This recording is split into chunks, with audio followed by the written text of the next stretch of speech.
የአብዮታዊ ሰራዊት ሽንፈትና ስደት ከጦላይ ተሐድሶ እስከ ቃሊቲ ዘብጥያ።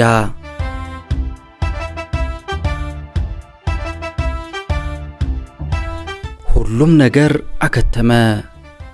ኮሎኔል መንግስቱ ኃይለማርያምም ከሀገር ኮበለሉ። ኢህአዴግም አዲስ አበባ ገባ። አብዮታዊ ሰራዊትም ተበተነ። መሳሪያ አስረክቦ ዳቦ ለመነ። አመራሮቹም ለተሐድሶ ጦላይ ገቡ፣ ቃሊቲም ወረዱ።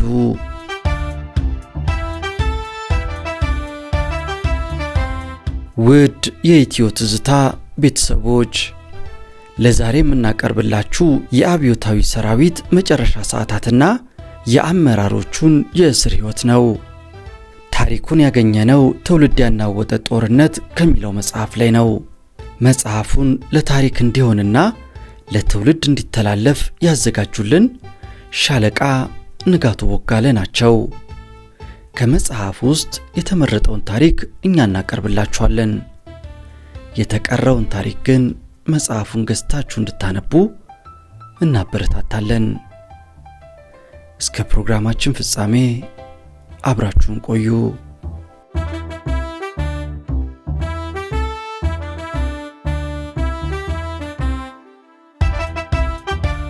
የአብዮታዊ ሰራዊት ሽንፈትና ስደት ከጦላይ ተሐድሶ እስከ ቃሊቲ ዘብጥያ። ክፍል 3 ቃሊቲ ዘብጥያ። በ1987 ዓ.ም ከ3 ዓመታት እስር በኋላ ቃሊቲ ተብሎ ወደሚታወቀው እስር ቤት ተዘዋወርን። ቃሊቲ እስር ቤት ከአዲስ አበባ ከተማ ደቡብ በደብረ ዘይት መንገድ በተለምዶ ፍተሻ ተብሎ በሚታወቀው አካባቢ የሚገኝ የቀድሞ ሰራዊት ስንቅ ማዘጋጃ ፋብሪካ የነበረ ነው። ለስንቅ ማዘጋጃነት የተተከሉ ወፍጮዎችንና አነስተኛ የምግብ ማዘጋጃና ማሸጊያ መሳሪያዎች የነበሩት በቆርቆሮና በድንጋይ የተሰሩ 4 ትላልቅ አዳራሾች ያሉት ነው። ከ1969 ዓ.ም እስከ 1972 ዓ.ም በነበረው ጊዜ ቀይ ሽብር ተብሎ በሚታወቀውና መንግስት በኃላፊነት መርቶት በኢሃፓ አባላት ላይ ግድያ ተፈጽሟል የተባለውን ዘመቻ በቀጥታም ሆነ በተዘዋዋሪ መንገድ አካሂዳቸዋል፣ መርታቸዋል ተብለው ከአዲስ አበባና ከየአካባቢው ተይዘው የታሰሩ እስረኞች በአራቱም አዳራሽ ታጉረዋል። የቀበሌና የከፍተኛ ሊቀ መናብርት የአብዮት ጥበቃ አባላት የህዝብ ድርጅት ተብሎ የሚታወቀው ጽህፈት ቤት በኃላፊነትና በካድሬነት የሰሩ ግለሰቦች፣ የወረዳ የአውራጃና የክፍለ ሀገር አስተዳዳሪዎች፣ የፖሊስ አዛዦች፣ የኢሰፓ አባላትና መሪዎች ከታሳሪዎቹ መሃል ናቸው። የደርግ አባላት፣ የኢሰፓ ስራ አስፈጻሚና የፖሊት ቢሮ አባላትና ሚኒስትሮች፣ ሹማምንት፣ ከፍተኛ የጦር ጄኔራሎችና የፖሊስ አዛዦች ደግሞ ዓለም በቃኝ ተብሎ በሚታወቀው ዋና እስር ቤት ታስረዋል። በደርግ ስርዓት ውስጥ ሹም ነው፣ ቀይ ሽብር ተዋናይ ነው፣ ፈጻሚና አስፈጻሚ ነው የተባሉትንና ከዋና ከተማና አካባቢው የታሰሩትን ተመሳሳይ ወንጀል ፈጽመዋል የተባሉና በየክፍለ ሀገሩ ታስረው የነበሩ ባለስልጣናትና ሹማምንቱን አጓጉዘው ከሆለታ ከተወሰድነው እስረኞች ጋር በመቀላቀል ቃሊቲ ታጨቅን። በእያንዳንዱ አዳራሽ ውስጥ እንደ ስፋቱ መጠን ከ150 እስከ 200 እስረኛ ታስሯል። የቃሊቲ እስር ቤት ለእስር ቤትነት የተሰራ ባለመሆኑ 1800 የሚሆን እስረኛ ለማስተናገድ የሚችል የመኝታ፣ የምግብ፣ የሽንት ቤትና የውሃ አገልግሎት አልነበረውም። መጸዳዳት የሚቻለው ጠዋትና ማታ ብቻ ነው። ከተወሰነው ሰዓት ውጪ በተለያየ ህመም ምክንያት የሚቸገሩ እስረኞች ሽንት ቤት ቢያስፈልጋቸው የሚስተናገዱበት ሁኔታ አልነበረም። በሽንት ቤት ችግር የተነሳ አሳዛኝም አስቂኝም የሆኑ ገጠመኞች አሳልፈናል። ሽንት ቤት ከመሰራቱ በፊት ጠዋትም ሆነ ማታ የምንጸዳዳው በጠባቂዎች ታጅበን በመሄድ ሜዳ ላይ ነበረ። ለቃሊቲ የምግብ ፋብሪካ ሰራተኞች የተዘጋጀው ሽንት ቤት ከመደርመሱም በላይ በጽዳት ጉድለት ሊያስተናግድ አልቻለም። እስረኛው በራሱ ወጪና ጉልበት እንዲጠግን ተደርጎ ለተወሰነ ጊዜ አገልግሎት መስጠት ችሎ ነበረ። በአንድ ጊዜ ከ50 ሰው በላይ እንዲጠቀምበት ተደርጎ የተሰራ በመሆኑ ጠባቂዎቹ እስረኛውን እየቆጠሩ በምን ያህል ጊዜ አጠናቀው መውጣት እንዳለባቸው መመሪያ በመስጠት ይለቀቃሉ። ሳንወድ በግድ ፈገግ የሚያሰኘን ወቅት ቢኖር ከ50 ማያንስ እስረኛ በአንድ መደዳ ተቀምጦ ሲጸዳዳ የሚሰማው ድምጽና በዚያ ምክንያት አንዳንድ ተጫዋች የሆኑ እስረኞች የሚወረውሩት ቀልድ ፈገግ ሲያደርግ አንዳንዴም ምሬት ይሰማል። በተሰጠው የጊዜ ገደብ መጸዳዳቱን አጠናቆ ባለመውጣት ደግሞ ከጠባቂዎቹ የሚሰነዘር የቁጣ ውርጅብኝ ነበረ። ሆዳቸውን የታመሙ ወይም በተሰጠው የጊዜ ገደብ ውስጥ ተጸዳድተው መውጣት ያልቻሉ እስረኞችን አቋርጥ የሚል ትዕዛዝ ከጠባቂዎቹ ሲሰማ ያልደረሰበት ሲስቅ ሌላ ይሳቀቃል።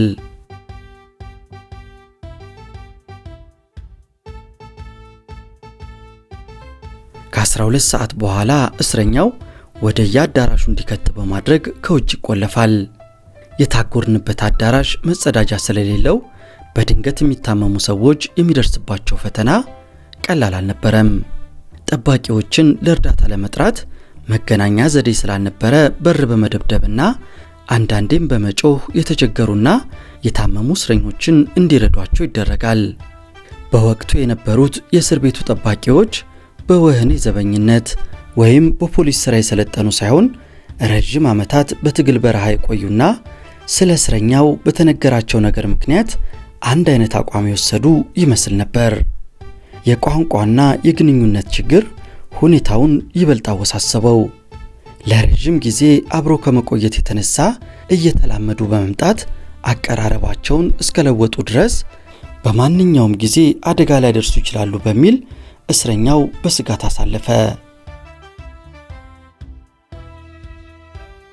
በቃሊቲ እስር ቤት የነበረው እስረኛ በሁለት ከባድ ወንጀሎች የሚጠየቁ መሆኑን ባለስልጣኖቹ በመገናኛ ብዙሃን ሲናገሩ እናዳምጥ ነበር።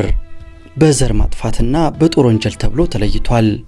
በጦር ወንጀል ስለመከሰሳችን የምናውቀው ነገር ባይኖርም ዓለም በቃኝ ተብሎ የሚታወቀው ማዕከላዊ እስር ቤት ከነበሩት ጄኔራሎች ሌላ በቃሊቲ እስር ቤት 5 ጄኔራሎች፣ 18 የአየር ኃይል ከፍተኛና መስመራዊ መኮንኖች፣ ከ10 ማንበልጥ ከጦር ሰራዊት ከተለያዩ ክፍሎች የታሰርን ከፍተኛና መስመራዊ መኮንኖች ነበርን።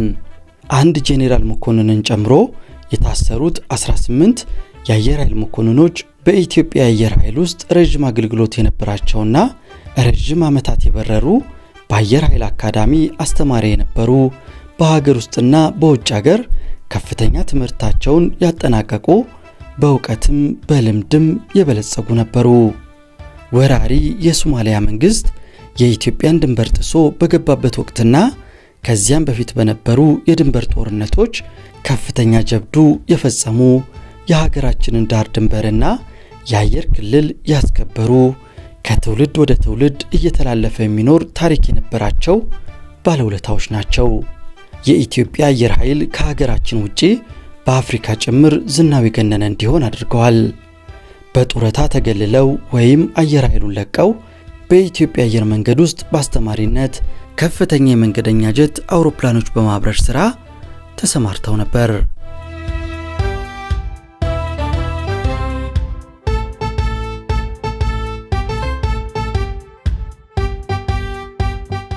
እስር ቤት ካገኘኋቸው መሃል ኮሎኔል ብርሃኑ ከበደና ብርጋዴር ጄኔራል ተሻለ ዘውዴ ይገኙባቸዋል።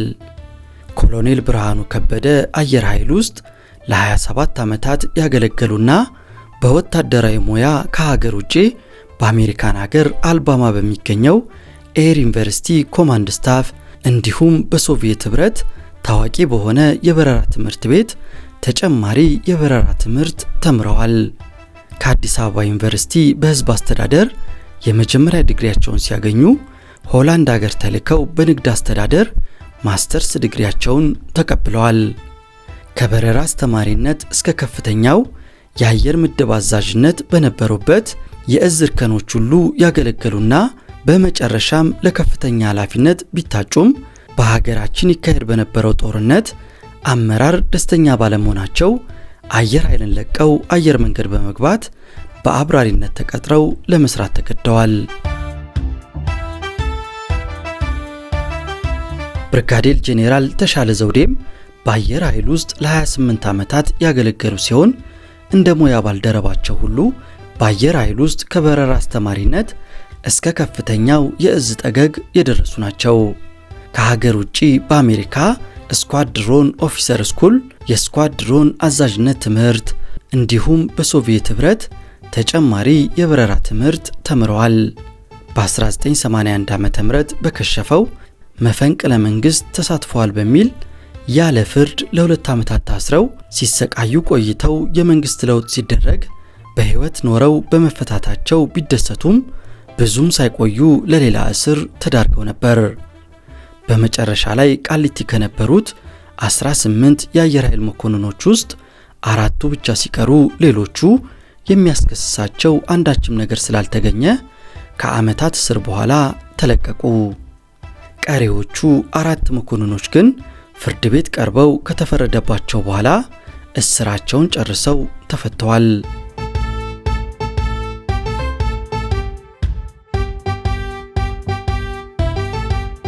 ሁለተኛው አይነት እስረኞች በዘር ማጥፋት ወንጀል ይፈለጋሉ ተብለው የተፈረጁ ናቸው። በዚህኛው ምድብ ውስጥ ከክፍለ ሀገር አስተዳዳሪዎች፣ የፓርቲ ጸሐፊዎች እስከ ቀበሌ ሊቀመናብርትና አብዮት ጥበቃ ተብለው የሚታወቁ ዘበኞችን ያካትታል። ምሁራን፣ ወታደሮች፣ ፖሊሶች፣ ወዛደሮች፣ ገበሬዎች ያሉበት ነው።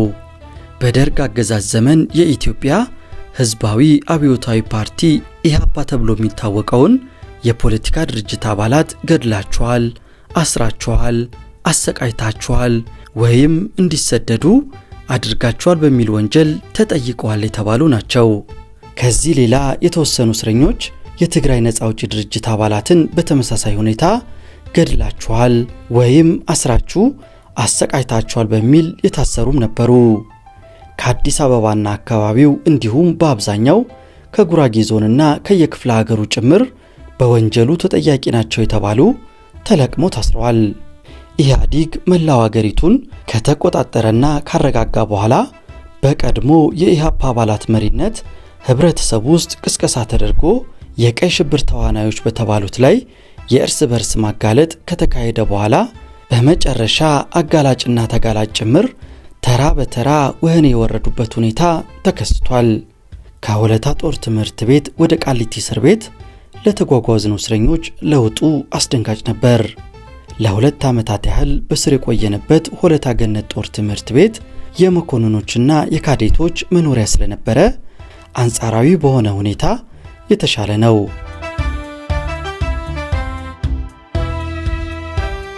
በቃሊቲ የታጎረው እስረኛ ቁጥር ከቀን ወደ ቀን ይጨምር ነበር።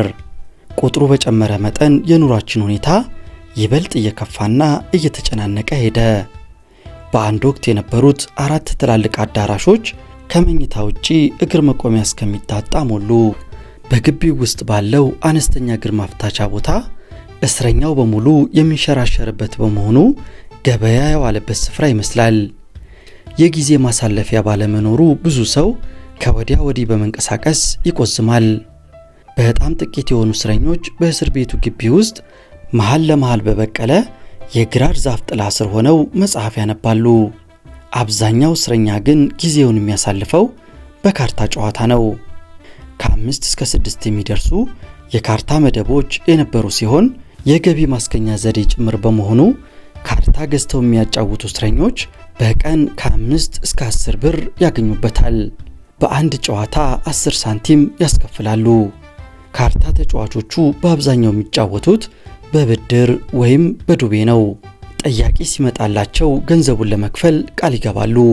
በወቅቱ ካልከፈሉ በተከታዮቹ ጨዋታዎች ውስጥ እንዲገቡ ስለማይፈቀድ በታማኝነት ይከፍላሉ። የካርታ ጨዋታ የሚያዘወትሩ ሰዎች ብዙዎቹ እረፍት የለሾችና ብስጮች ነበሩ። በካርታ ጨዋታ ወቅት በሚነሱ ጭቅጭቆች አንዳንዴ ግቢውን ያተራምሱታል። ሰርቀሃል፣ አልሰረኩም፣ በላህ፣ ተበላህ፣ ተጫወት፣ አትጫወት በሚል ጠብ ይነሳና ዱላ ድረስ ይደርሳሉ። ጠባቂዎቹ በአስገዳጅነት ገላጋይ ሆነው ካረጋጉ በኋላ ተደባዳቢዎቹ ላይ የቅጣት እርምጃ ይወሰዳል። ቅጣቱ ከቤተሰብ እንዳይገናኝ ማድረግና ጨለማ ቤት ውስጥ ለተወሰነ ቀናት እስከ መታሰር ይደርሳል። ቤተሰቦቻቸው አቅም በማጣት የማይጠይቋቸውና ሌሎችም በጊዜ ማሳለፊያነት ጀምረው አትራፊ ሆነው በማግኘታቸው የሞቀ የንግድ ሥራ የሚሰሩ ነበሩ። ከእስር ቤቱ አስተዳደር ፍቃድ በመገኘቱ ቡናና ሻይ አፍልተው የሚሸጡና ሳሙናና ሲጋራ የመሳሰሉ ለእስረኞች ዕለት ተዕለት የሚያስፈልጋቸውን ሸቀጦች የሚያቀርቡ፣ የመክፈል አቅም ላላቸው እስረኞች የጉልበት ሥራ አገልግሎት በመስጠት ገንዘብ የሚያገኙና ቤተሰቦቻቸውን ጭምር የሚረዱም ነበሩ። ከእስር ቤቱ ውጪ እንዳለው አይነት ሁሉ በእስረኛው መሃል የኑሮ ልዩነት ጎልቶ ይታያል። አሽከር ቀጥረው ምግባቸውን አሰርተው ልብሳቸውን አሳጥበው ሞራላቸውን ጠብቀው የሚኖሩ ነበሩ። በሁለት ጄኔራል መኮንኖች መሃል የነበረው የኑሮ ልዩነት ይህንኑ ያሳይ ነበር። የብርጋዴር ጄኔራልነትና የሜጀር ጄኔራልነት ማዕረግ የነበራቸው ጄኔራል መኮንኖች በጦር ወንጀል ይፈለጋሉ ተብለው የታሰሩ ናቸው። አንደኛው ጄኔራል ምግብ አብስሎ የሚያቀርብ፣ ልብስ የሚያጥብ፣ ጫማቸውን የሚወለውልና የሚንከባከባቸው ሰው ነበራቸው። በሥራ ላይ በነበሩበት ወቅት በቅርብ እንዲያገለግላቸው የሚመደቡት ልዩ ረዳቶቻቸው የሚያደርጉላቸውን እንክብካቤ እስር ቤት ውስጥም በገንዘባቸው መቅጠር ችለዋል። ሌላኛው ጄኔራል በኤርትራ ውስጥ አልጌና ግንባር ብርጌድ አዛዥ ሆነው በአንድ ውጊያ ላይ ተካፍለናል። በምስራቅ ጦር ግንባርም እንዲሁ ዘመናቸውን ያሳለፉት ጦር ግንባር ነው። ጄኔራል ከሆኑ በኋላ በምዕራብ ኢትዮጵያ ለነበረው ጦር አዛዥ ነበሩ። እስር ቤት ውስጥ የሚያስፈልጉ መሰረታዊ ነገሮች እንኳን ያጡበት ሁኔታ ነበር። ኡጋዴን ውስጥ እያሉ በቅርብ የሚያውቋቸው ባላምባራስ ፍቃደ የሚባሉ ግለሰብ ታስረው ከተቀላቀሉ ጊዜ ጀምሮ የሚያስፈልጋቸውን ሁሉ በማድረግ ይረዷቸው ነበር። የሕዝብ ንብረት ዘርፏል ተብሎ ሲነገርለት የነበረው ሰራዊት ጄኔራል መኮንን አንድ ዓመት እንኳን ሊያቆያቸው የሚችል ንብረት አልነበራቸውም። ሁኔታው ብዙዎቹ ከፍተኛ መኮንኖች የነበሩበት እውነታ ነበር።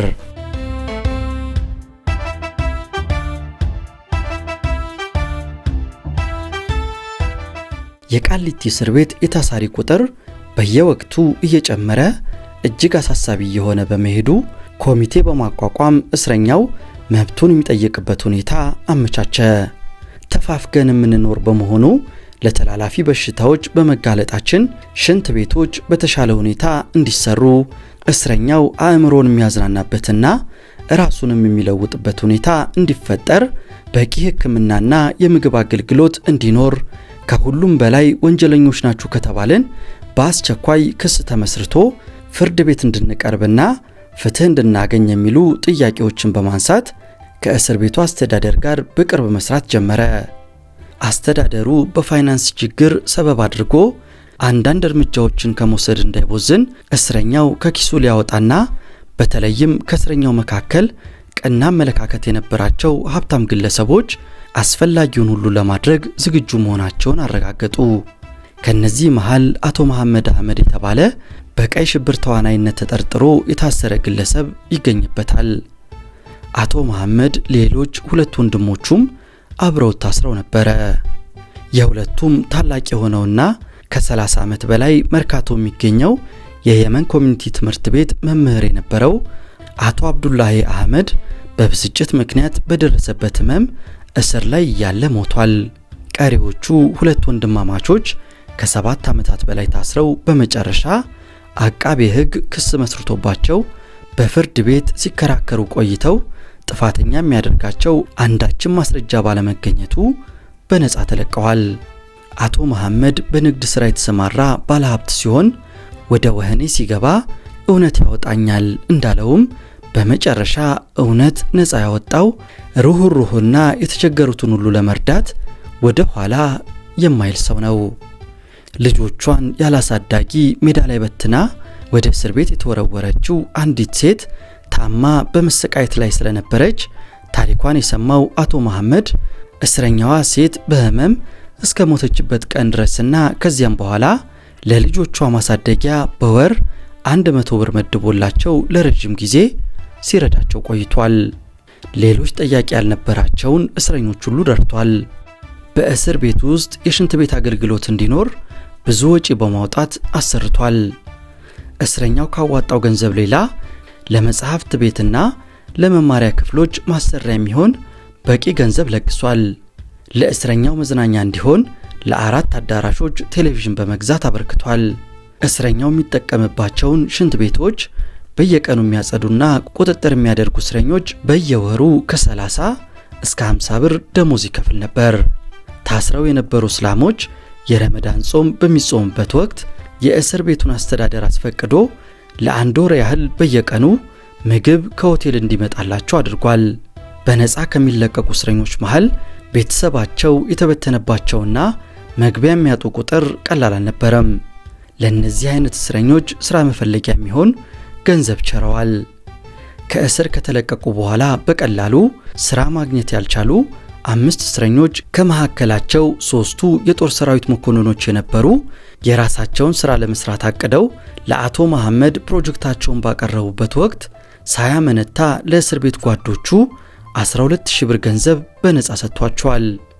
የሰዎችን ችግር በመቅረፍ እርካታ የሚሰማው አቶ መሐመድ ራሱን የሆነ መልካም አሳቢና ሀገር ወዳድ ዜጋ ነው።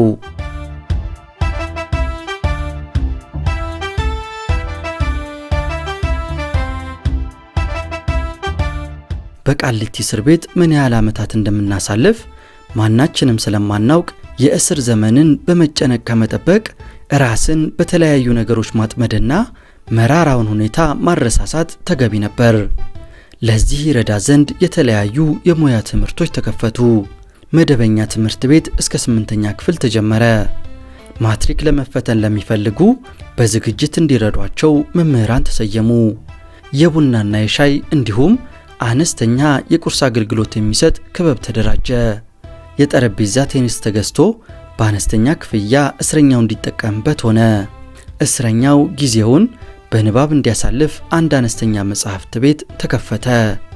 የፀጉር ማስተካከያ፣ የጫማ ጽዳት፣ የልብስ አጠባ፣ አነስተኛ ሸቀጦች መሸጫ የመሳሰሉ ለእስረኛው መሰረታዊ አገልግሎት ሊሰጡ የሚችሉ ነገሮች እንዲቀርቡ ተፈቀደ። የእስር ቤቱ አስተዳደር ለእስረኛው የሚጠቅሙ ቀና እርምጃዎችን ወሰደ። ቤተሰብ በማንኛውም ቀን መልእክት እንዲያቀብልና ቅዳሜና እሁድ ግን ለ20 ደቂቃ በአጥር ላይ ሆኖ በ2 ሜትር ርቀት እንዲገናኙ ተፈቀደ። የተለያየ ችግር ያለባቸውና በአካል ተገናኝተው መወያየት ለሚያስፈልጋቸው ቤተሰቦች ሁኔታ ተመቻቸ። ባንክና ሌሎች መስሪያ ቤቶች ጉዳይ ላለባቸውና የቅርብ ቤተሰቦች ለሞቱባቸው ጠባቂ በማድረግ ወደሚፈልጉበት ሄደው ጉዳያቸውን ፈጽመው እንዲመጡ ተደረገ። በፍትህ ማጣት የተጠማው እስረኛ በእስር ቤቱ የተሻሻለ አስተዳደር በመጠኑ ሲካስ የእስረኛው አስተዳደር በስልጣን ክፍሉ ሊፈጽማቸው የሚገባውን ሁሉ በማድረግ ከእስረኛው ከበሬታ አግኝቷል።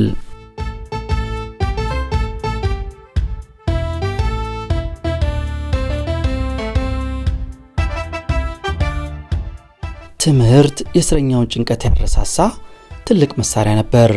ሕግ በአማርኛና በእንግሊዝኛ ቋንቋ ለ2 ዓመታት ያህል ሲሰጥ ቆይቶ በዲፕሎማ አስመርቋል። ከርቸሌ ተብሎ በሚታወቀው ዋና እስር ቤት በደርግ ጊዜ የተደራጀ የቀለምና የሙያ ትምህርት ቤት ተቋቁሞ ብዙ እስረኞችን ለከፍተኛ ትምህርት ዕድል እንዳበቃና ሌሎቹን ደግሞ በሙያ ሰልጥኖ ራሳቸውን እንዲችሉ እንዳደረጉ የቀድሞ ታሳሪዎች ይናገሩ ነበር። በሕግ ትምህርት የመጀመሪያ ዲግሪውን ያገኘው ብዙነህ የሚባል ወጣት የሕግ ባለሙያ በኢሃፓ አባልነት ተጠርጥሮ ወህኒ ሲወረወር የ8ኛ ክፍል ተማሪ እንደነበረ ታሪኩን ነግሮኛል። በወህኒ ቤት ውስጥ በተከፈተው ሁለተኛ ደረጃ ትምህርት ቤት 9ኛ ክፍል የጀመረው የ8ኛን ክፍል ብሔራዊ ፈተና ከፍተኛ ውጤት በማምጣት ነበር። ለ4 ዓመታት ትምህርቱን ቀጥሎ በበቂ ሁኔታ ዝግጅት በማድረግ የ12ኛ ክፍል መልቀቂያ ፈተና መፈተኑንና ከ3.5 በላይ ውጤት ያመጡትን ተማሪዎች በሙሉ እንዲፈቱና ዩኒቨርሲቲ እንዲገቡ በወቅቱ መንግስት በመፍቀዱ እንደ ብዙዎቹ ጓደኞች ሁሉ ከዛሬ ነገ ይረሽኑኛል እያለ በስጋት ከሚኖርበት በውጤታችን የረኩት ባለስልጣናት ምህረት አድርገውልን ዩኒቨርሲቲ መግባት ቻለን ብሎኛል። ወጣቱ የህግ ባለሙያ በህግ የመጀመሪያ ዲግሪውን አግኝቶ በመብራት ኃይል ባለስልጣን ውስጥ በማገልገል ላይ ያለ ከመንግስት ለውጥ በኋላ በተመሳሳይ ጉዳይ በድጋሚ ወደ እስር ቤት ተወረወረ። በቃሊቲ እስር ቤት ውስጥ በተከፈተው የሙያ ትምህርት የህግ ትምህርት አስተማሪ የነበረው ወጣት በደርግ ዘመን ለዓመታት ታስሮ ትምህርት ነፃ ያወጣው መሆኑን በመግለጽ ሰዎች በእስረኝነት ከመቆዘም ይልቅ የተከፈተውን እድል መጠቀም አለባቸው በማለት ልምዱን ያካፍል ነበር።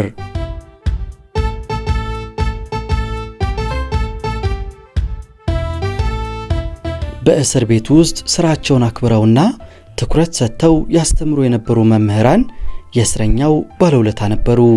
የህግ አስተማሪዎች የነበሩት አቶ ኤልያስ ኑርና በከፍተኛ ማዕረግ ከአዲስ አበባ ዩኒቨርሲቲ የህግ ፋካልቲ ተመራቂ የሆነ መቶ አለቃ አካሉ የቀድሞው የቀዳማዊ ኃይለ ሥላሴ ጦር አካዳሚ ምሩቅና በህግ ከአዲስ አበባ ዩኒቨርሲቲ ተመረቁና በተለያዩ የህግ ሥራ ሙያ ረጅም ልምድ የነበራቸው አቶ ፈለቀ ዋጎ የአዲስ አበባ ዩኒቨርሲቲ ምሩቅና የጠቅላይ ፍርድ ቤት ዳኛ እንዲሁም አቶ ብዙነህ ከአዲስ አበባ ዩኒቨርሲቲ የህግ ትምህርት ምሩቅ ናቸው። እስረኛው ያለ ጠበቃ ሊከራከር የሚችልበት አቋም ላይ ያደረሱ ታታሪ መምህራን ነበሩ። ብዙዎቹ እስረኞች ፍርድ ቤት ሲቀርቡ ጠበቃ አልፈልግም ብለው በራሳቸው ተከራክረዋል። ከተፈቱ በኋላ በሙያው ስራ ያገኙም ነበሩ። የህግ አስተማሪያችን ኤልያስ ኑር በደርግ ዘመን ከ7 ዓመት በላይ ያለ ፍርድ ከታሰሩት አንዱ ነበር። ከመንግስት ለውጥ በኋላ ለሁለተኛ ዙር እስር ተዳርጓል። ከህግ ፋካልቲ በዘመኑ ማንም ያላስመዘገበውን ከፍተኛ የተባለ ውጤት አስመዝግቦ የተመረቀ ሲሆን በህግ ጉዳዮች ላይ በተዘጋጀው ዓለም አቀፍ ፓናል ውይይት ላይ ለመካፈል ውድድር አሸንፎ አዲስ አበባ ዩኒቨርሲቲን ወክሎ በመሄድ ባቀረበው የክርክር ጽሑፍ ተሸላሚ ነው።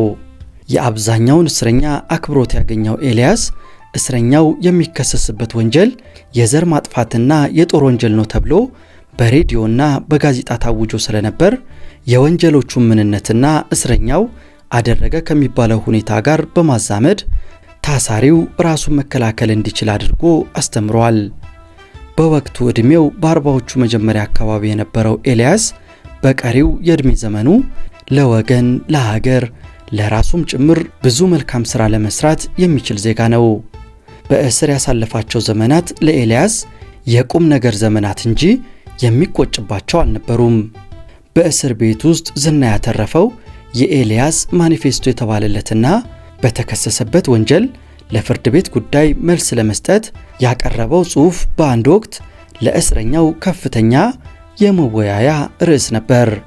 ፖለቲካን፣ ኢኮኖሚን፣ ታሪክን፣ ያለፈውንና የነበረውን እንዲሁም መጪውን ዘመን ያካትተውና ለፍርድ ቤት ያቀረበው መልስ በሕግ ትምህርት ቤት ለተማሪዎች ማገናዘቢያነት የሚጠቅምና ለታሪክም ሊቀመጥ የሚችል ሰነድ ነበር። ኔልሰን ማንዴላ ሎንግ ዎክ በሚለው መጽሐፋቸው እስር ቤት የሰዎችን መንፈስ ለማላሸቅና ቁርጠኝነታቸውን ለመስበር ሆን ተብሎ የታቀደ ነው በማለት ስለ እስር ምንነት ገልጸዋል። ኤልያስ ይህንን አሳምሮ ያውቅ ስለነበር መንፈሱን እስረኛነት እንዲቆጣጠረው አልፈቀደም። የሕግ ትምህርታችንን ስናጠናቀቅ በሰርተፊኬት አሰጣጥ ስነ ስርዓት ላይ እንዲህ ብሎ ነበር። ስንት ዓመት ታሰርኩ ከማለት ይልቅ ምን ስሰራ ሳለፍኩ ብሎ ራስን መጠየቅ ተገቢ ነው። እስር ቤት ውስጥ የዕለቱን ብቻ እያሰቡ መኖር ያስፈልጋል። ስላለፈውና ስለሚመጣው የእስር ዘመን ስናሰላስል አእምሯችንን ማደንዘዝ ራስን መግደል ነው። በጊዜው የሚሆነው ይምጣ፣ ስለዚህ ጊዜያችሁን በከንቱ አታሳልፉ በማለት በሕይወቱ ያሳለፋቸውን ገጠመኞችና ልምዱን ተናግሯል።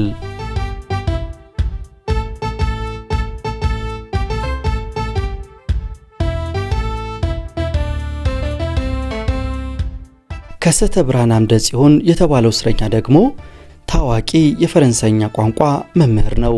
ሁሉም እስረኛ ፈረንሳይኛ ቢናገርለት ደስ የሚለውና ማስተማር የሚወድ ሰው ነው። ከሊሴ ገብረ ማርያምና ከፈረንሳይ የባህል ኢንስቲትዩት ጋር ግንኙነት በመፍጠር ለተማሪዎች አስፈላጊ መረጃዎችን በማቅረብ ደረጃውን የጠበቀ የቋንቋ ትምህርት ያስተምር ነበር። ከሰተ ብርሃን በደረሰበት እስርና እንግልት ሞራሉ ለአንድ አፍታ እንኳን ዝቅ የማይል እስረኛ መምሰል የማይሻ ጊዜውን በማንበብ በጨዋታ በማስተማር የሚያሳልፍ ሌላው ጠንካራ እስረኛ ነበር። በደርግ ዘመን 8 ዓመት ታስሮ የተፈታና እኔ እስከነበርኩበት ወቅት ለ7 ዓመት ተኩል ለሁለተኛ ዙር በእስር ላይ ቆይቷል። በጠቅላላው 14 ዓመታት ያህል በእስር ላይ አሳልፏል። ከሰተ ብርሃን ግን ለአንዲት ቀን እንኳን እስር ቤት ያደረሰው ስሜት ታይቶበት አያውቅም። ሰው የሚሞተው ተስፋ የቆረጠ ዕለት ብቻ ነው የሚባለውን አባባል ማየት የሚቻለው እስር ቤት ውስጥ ነው። እግሩ ገና እስር ቤት ውስጥ ሲገባ ሐሞቱ የፈሰሰበት ዕድሜው አጭር ነው። ጤና ብቻ ይኑረኝ፣ በቂ ጊዜ የማገኝበት ስፍራ ስለሆነ ብዙ ቁም ነገር እሰራለሁ ብሎ ለቆረጠ ሰው ግን የእስር ዘመኑ ሕይወትን እንደገና ቆም ብሎ የሚያይበት የሚማርበትና የሚያስተምርበት ዘመን ጭምር ነው ይሉናል ሻለቃ ንጋቱ ቦጋለ ትውልድ ያናወጠ ጦርነት በሚለው መጽሐፋቸው ላይ።